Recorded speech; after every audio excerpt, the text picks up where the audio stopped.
Hi there, I'm Kathy Shaner. I am your students, period 1 through 4, social studies teacher. I'm recording tonight for our virtual curriculum night. As you can see, I love history a latte.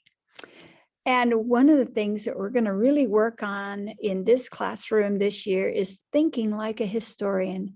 And I hope tonight to explain to you what that means, how we are graded in here with standards-based grading. And I also want to explain kind of how we're going to have a fun year complete with what it is exactly we learn in Washington State history.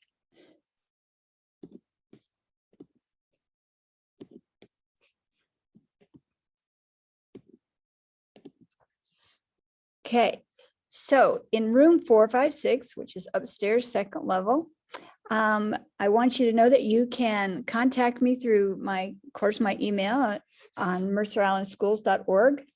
And email is the best way to get a hold of me because I have 2 classrooms, one in art in the other building and one here. So best way to grab me is through email.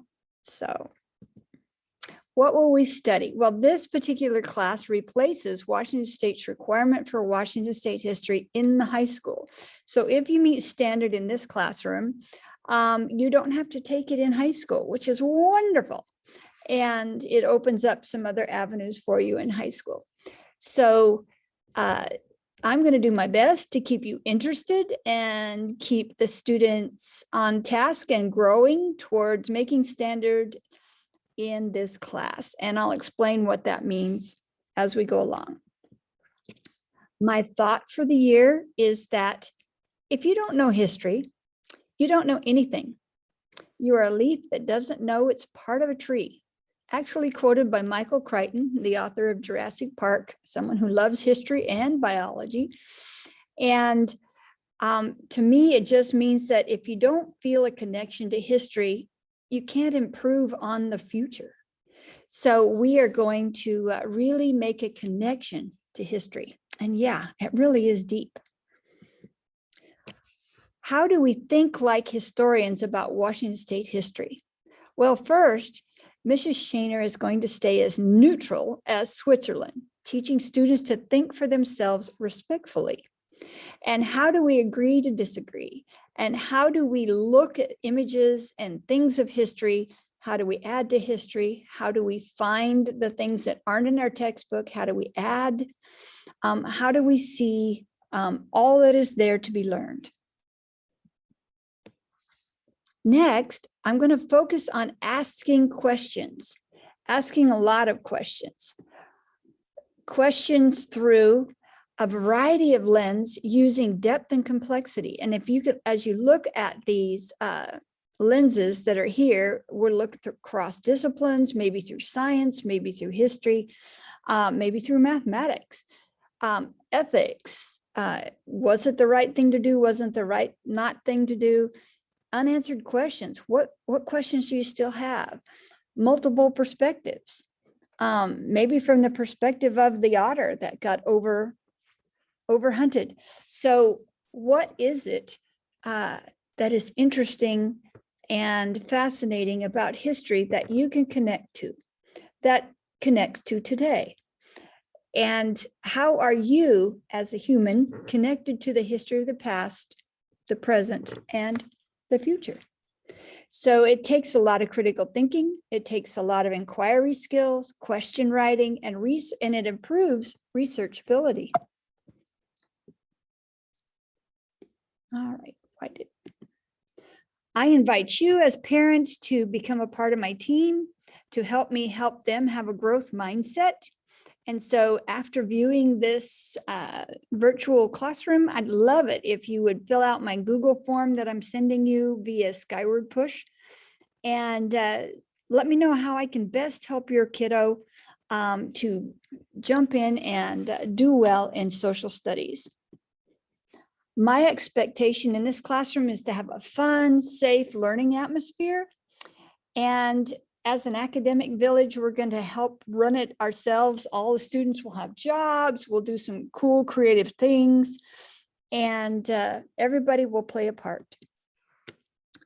What are we going to learn in this classroom? Well, we're starting out with geography in Washington State, cities, landforms, features, limitations, and its potentials. Some kids in the classroom are brand new to the state. Some are brand new to the United States.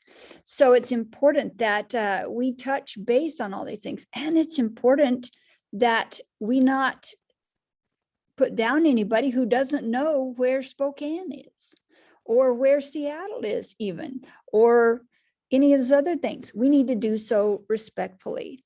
How does our geography affect human interaction? Why do we live here? We're also going to get into mock elections in the, I know it's between elections, so we're going to do the partial election, the midterms.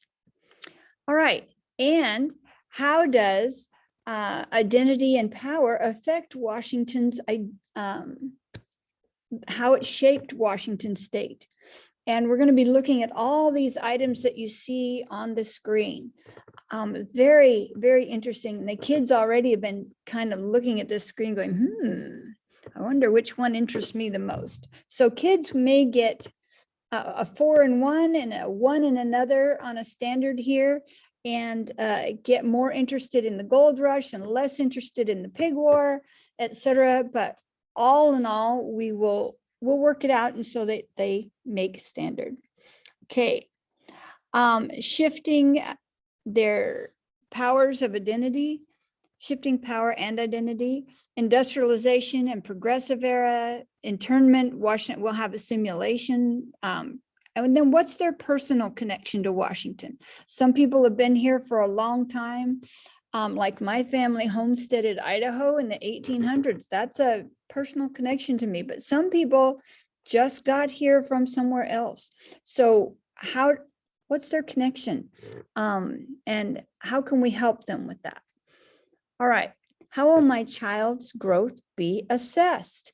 Well, I'm a big proponent of standards-based grading because it really frees us up to grade over time.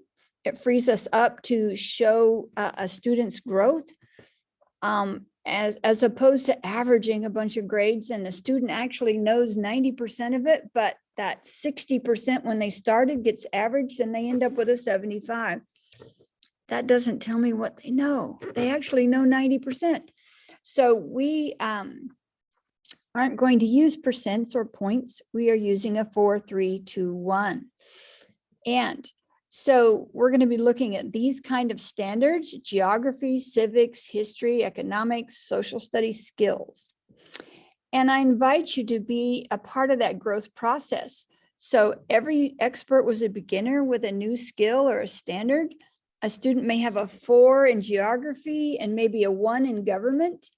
And we will look at maybe leaving the 4 in geography and working on the 1 in government and raising that one up because they know geography, but maybe they need to really focus on the government skill and retake and do some redos and do some work in that. And so we'll set a growth goal. Okay, I want you to encourage your student to keep trying and stretching and making a growth mindset there, but you and I and them will get there. If you read carefully this bicycle metaphor, it really helps you understand what it means to have a growth mindset in with a bicycle. When you first learn to ride a bicycle, one, you may not be interested in the bicycle. You might want to ride a skateboard or something else. So one, you have to get interested. Secondly, you may need a lot of extra help, etc. That's a 1.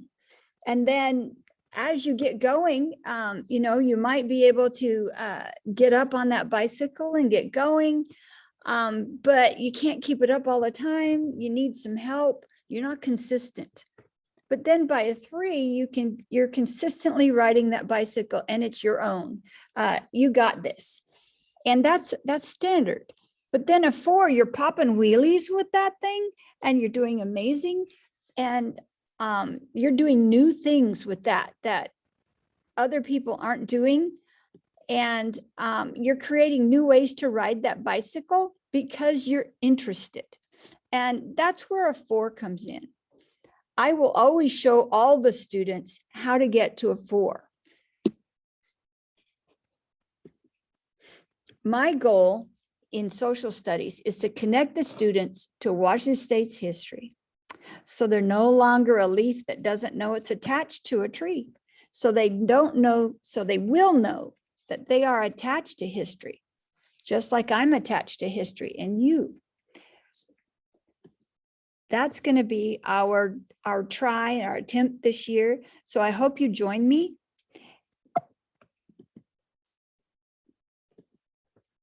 If you have questions, can you add those to the Google form that I sent out to you? And please be sure to ask any questions. If you have a lot of questions about standards-based grading, the office would be more than glad to help you with that, or I can help you too. All right, thank you.